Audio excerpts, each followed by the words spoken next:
Assalamualaikum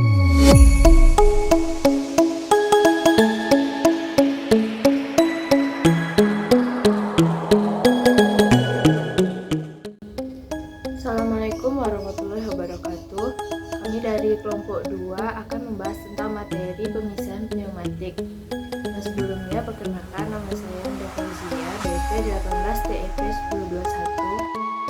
Kan nama saya Melia Edis Putri Guning, BP 18 TPB 1020.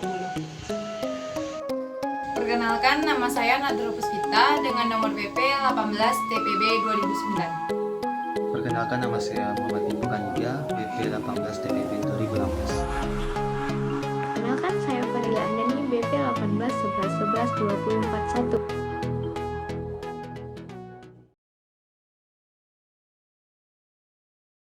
Pemisahan adalah suatu kegiatan yang berkaitan dengan susut hasil, baik berupa susut jumlah ataupun susut mutu. Pemisahan ini dapat didasarkan pada kriteria bahan yang akan dipisahkan, seperti bentuk, ukuran partikel, dan sifat aerodinamis bahan. Pneumatik merupakan teori atau pengetahuan tentang udara yang bergerak, keadaan-keadaan keseimbangan udara, dan syarat keseimbangan. Pneumatik itu sendiri berasal dari istilah Yunani kuno, yaitu pneuma yang artinya hembusan atau tiupan. Nah, pneumatik ini mempelajari tentang gerakan angin atau udara yang dimanfaatkan untuk menghasilkan tenaga. Jadi, pemisahan pneumatik bahan pertanian merupakan pemisahan bahan produk pertanian seperti biji-bijian, kacang-kacangan, dan produk lainnya dari material lain yang hendak dipisahkan. Silinder pneumatik. Silinder pneumatik merupakan elemen kerja atau bagian pneumatik yang akan menghasilkan gerak lurus bolak-balik, baik gerak itu beraturan maupun dapat diatur. Contohnya seperti gambar ini. Yang kedua adalah penggerak mula atau motor. Nah, penggerak mula atau motor yaitu tenaga penggerak utama yang dari kompresor, yang pada umumnya biasa dipakai sebagai penggerak kompresor untuk mendapatkan udara, yaitu dari motor listrik atau motor bakar torak. Contohnya seperti gambar ini. Yang ketiga adalah katup pneumatik. Katup pneumatik ini sendiri yaitu alat yang digunakan sebagai pengatur atau pengontrolan, baik itu untuk memulai ataupun memberhentikan suatu proses. Contohnya seperti pada gambar ini. Yang keempat adalah penampung udara. Penampung udara ini sendiri berfungsi sebagai tempat pendinginan atau penyimpanan udara mampat yang suhunya naik akibat dari proses kompresi dari kompresor. Contohnya seperti pada gambar ini. Yang terakhir adalah kompresor. Kompresor yaitu mesin yang digunakan untuk memampatkan udara. Dalam hal ini, dia menghisap udara yang pada atmosfer, bahkan dapat menghisap udara atau gas yang bertekanan lebih tinggi daripada atmosfer.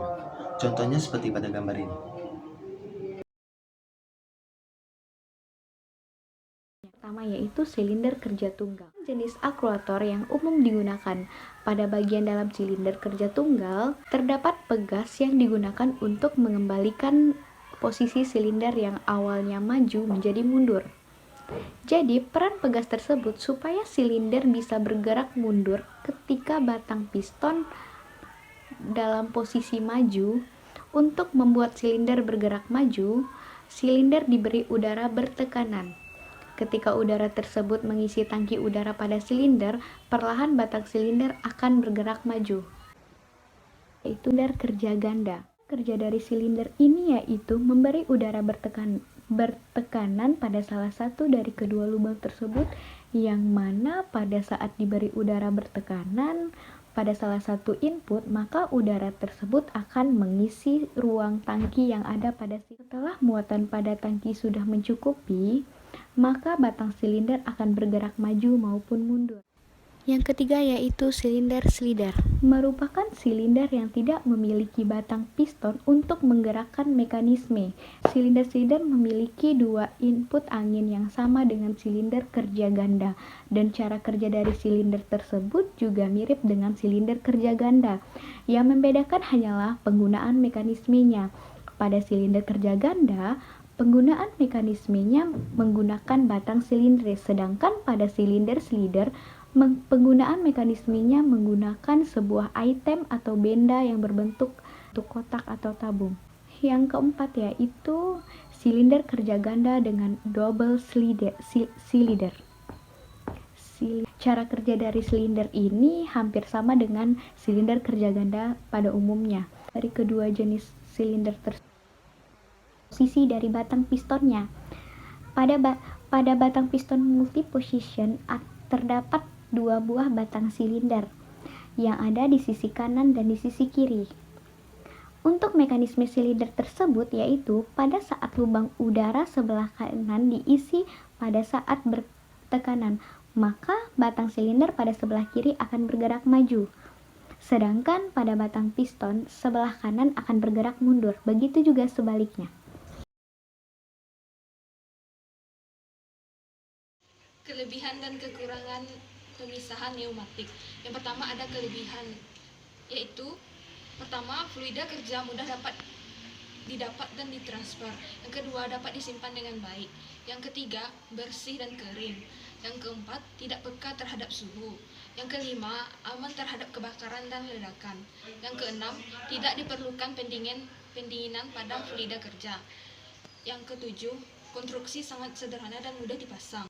Selanjutnya yaitu kekurangan dari sistem pneumatik. Yang pertama ada ketermampatan, yang kedua gangguan suara atau bising, yang ketiga kelembapan udara, yang keempat bahaya pembukuan. Ini terjadi karena adanya penuaian dan penurunan suhu yang terjadi secara mendadak. Yang kelima kehilangan energi kalor, yang keenam pelunasan udara bertekanan, yang ketujuh gaya tekan terbatas, yang kedelapan mudah menguap atau volatil, yang kesembilan biaya energi tinggi karena membutuhkan peralatan yang khusus.